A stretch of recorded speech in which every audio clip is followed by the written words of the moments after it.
Hey guys, I hope you're doing well. Firstly, I just want to say a massive thank you to everyone. In my kind of, I guess, comeback from my relapse, being away for a week. I've just seen you guys support the channel and the numbers go up of subscribers and the comments and the love and everything I've received. Man, it means so much. I'm human, man. I'll make mistakes. I'll sometimes fail and I'll fuck up. But man, having your guys' support really helps me out, and I'm so grateful for that, guys. You don't know that. Thank you. As much as I want to help you guys are helping me massively in my own self improvement journey. It's a give and take kind of practice, so I'm really grateful for that. I wanted to talk today about a really good practice I've been doing probably since, I guess, around the same time I started yoga, which was about January.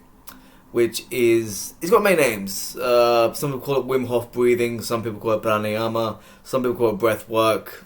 I mean, depending on my mood, I like saying pranayama because it sounds cooler, but or in and all of the same, really. It's essentially a set of breathing exercises that does some very surprising things to your body. So there's the Wim Hof method, which I'm sure you've probably heard of. If not, I'll link it down below. And that's how I got started, because it's a very easy, accessible method where you do a set of sort of 30 breaths in through the nose, ideally. I think if you're really good, you can do it through your mouth. Ideally through the nose, so you can just regulate your flow of air. So inhaling, exhaling through the nose, like that. You do that. And exhale 30 times or so. There's a counter in there. And then on the last breath, when you exhale, you hold your breath there. You don't inhale any air in, but you try and exhale all the air, or not completely exhale. It's meant to be your lungs are at a normal level. You're not completely emptied your lungs all the way out, but you've not completely, there's a bit of air left in, but a comfortable level of air. And with that level of air, you essentially just sitting there holding your breath for roughly about the count of the minute, or you can take it up or down as much as you prefer.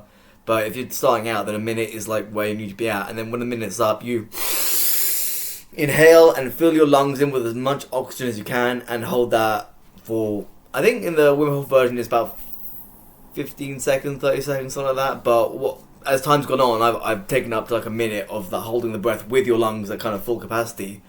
And this is a very powerful practice. It does a bunch of different things, essentially. And I've not got my Fitbit here, but I've used my Fitbit while doing this practice. And what it does is really bizarre. So when you're doing those normal sort of breaths in and out, your heart rate just generally kind of lowers.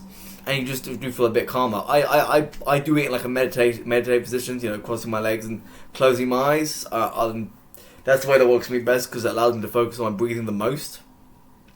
But when you get to the point where you do the exhale, the breath, and you hold that exhale for the minute or however long you do, your heart rate essentially actually speeds up, which is kind of weird, because you enter a kind of state of stress without actually being stressed. It's similar to the principle in yoga where you're in a stressful yoga position and your body is under stress, but your breathing is calm. You've actually stopped breathing at this point in time, so you're not breathing, but your heart is beating faster.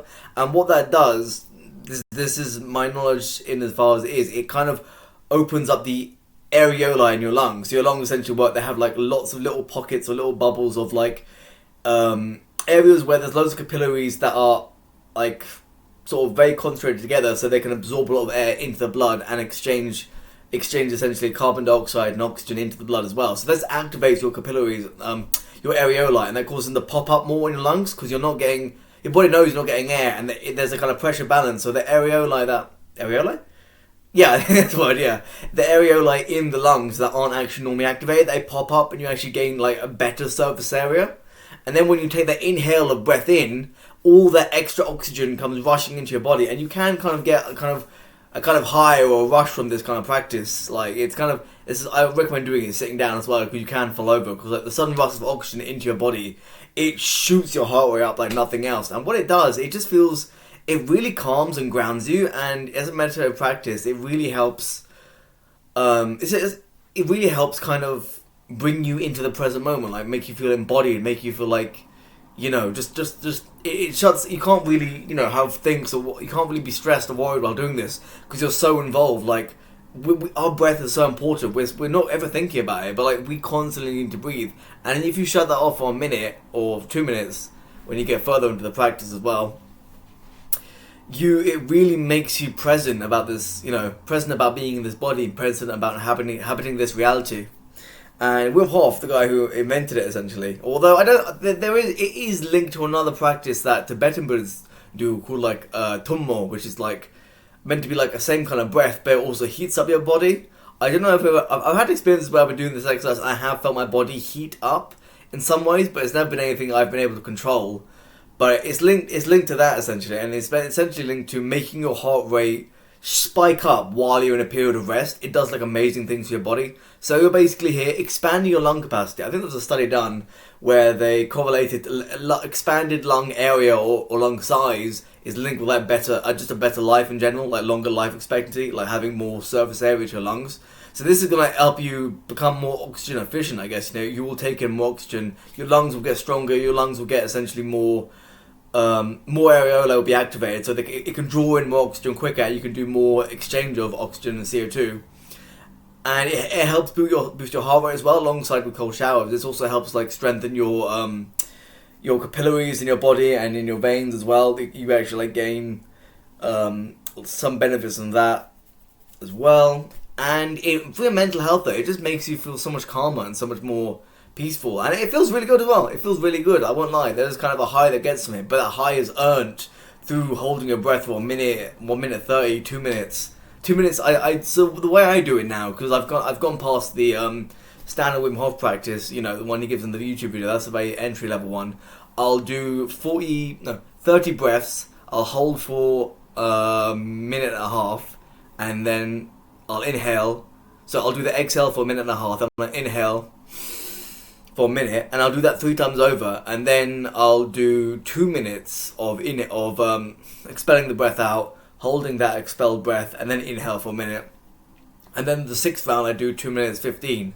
So that's the longest I can kind of go. Like you start with 1 minute 30. So maybe first round 1 minute, 1 minute 30, and then go up slowly and incrementally. But yeah, I've come up to 2 minutes. I've been doing this for like 6 months though, so it takes me time to get there. And it's not always gonna be perfect. Like sometimes you're gonna do it and it's not gonna feel as easy, or sometimes you're just gonna like really have to like, if it's really you're holding your breath and you can't like, you know, you're like in a really bad state, then yes, breathe, fine. You know, you're not always gonna be able to do this practice perfectly. It's more about the consistency of it rather than always hitting that timer.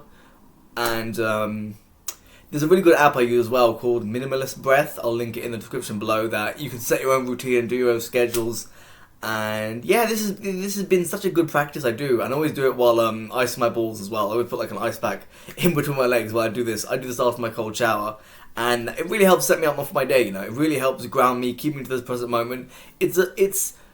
I separate this from meditation though, because meditation is something to reflect and ponder and kind of investigate the experience. This is it. I mean, you could call it meditation, but it's too much something else. It's too much like, I don't know. I think I wouldn't call. I don't know. Maybe it's just semantics. It is a form of meditation, but I feel because it's using the breath more actively, I feel I'd call it its own thing entirely, and meditation just be separate to that. Although obviously the two can be interlinked, and sometimes when I'm just meditating for an hour, I will just sometimes exhale my breath and keep it exhaled like that, and you know, I will feel my heart rate beat up. Yeah, my heart rate increase while I'm doing this exercise.